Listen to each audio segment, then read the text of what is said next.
আপনি করতেই পারেন দল, কিন্তু এই দলের প্রভাব খাটায় আপনি কোনো কিছু করছেন কখনো? দেখেন ইয়া বাইরে তো জিগান না এটা পাস না। আমি তো সার্ভিয়ারিং করছি সারা বছর। সুযোগ কোথায়? ইয়া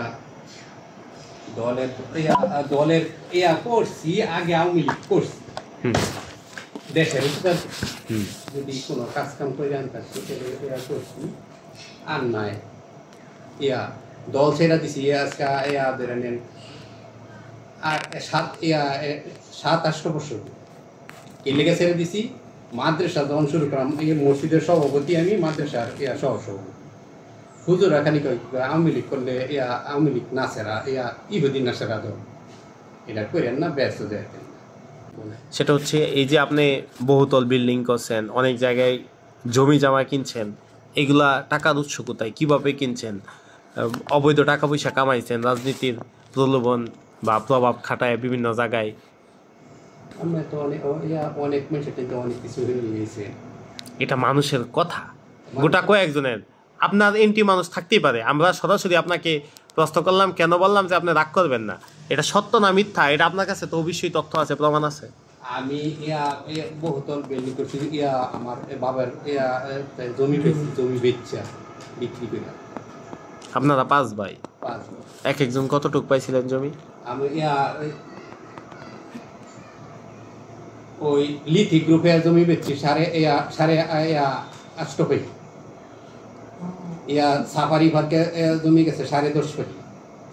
কত হয়েছে? আপনার বাবার জমি এগুলো? বাবার জমি ওইখানে আছে 6 পেয়ে আমি 1.5 পেয়ে বেচছি। সালা জমি এই 1.5 পেয়ে বিক্রি করে আমি বিল্ডিং করছি। তারপরে আপনি আমি জমি করতেছে যে জমি কথা কিনছি, শাইলক্ষেত কিনছি আমি, একটা জমি কিনছি। এই যে যখন এই টাকা পাইছে এই সময় তো আর বিল্ডিং ধরছি না, আর সারা বছর কামাই করছি, তাহলে এটা কই গেছে? আমি সারা বাংলাদেশ 23 ডিস্ট্রিক্টে গিয়া জমি হচ্ছি, দিনে রাইতে 24 ঘন্টা। সর্বনষ্ট তো টাকা দিয়ে অনেক জায়গায় গেছে। আমার মাসে প্রতি মাসে আমি টাকা ইনকাম করছি ধরে নেন 1 লক্ষর কম না। ওই সময় ওই আমলে ওই যে গিয়া এই যে এমনও দিন গেছে মা পোষা দিনে রাইতে 24 ঘন্টা খালি কাম হয়ে গেছে। আমার জমি কিনছিলাম 2.5 কিনছিলাম 50,000 টাকা বিঘা, 50 লাখ টাকা বিঘা। মাটি ভরাট করে আমি বেচছি 1.5 লাখ টাকা বিঘা, লাভ হয়েছে না, যে আমি বিল্ডিং করতাম না, জমি কিনতাম না।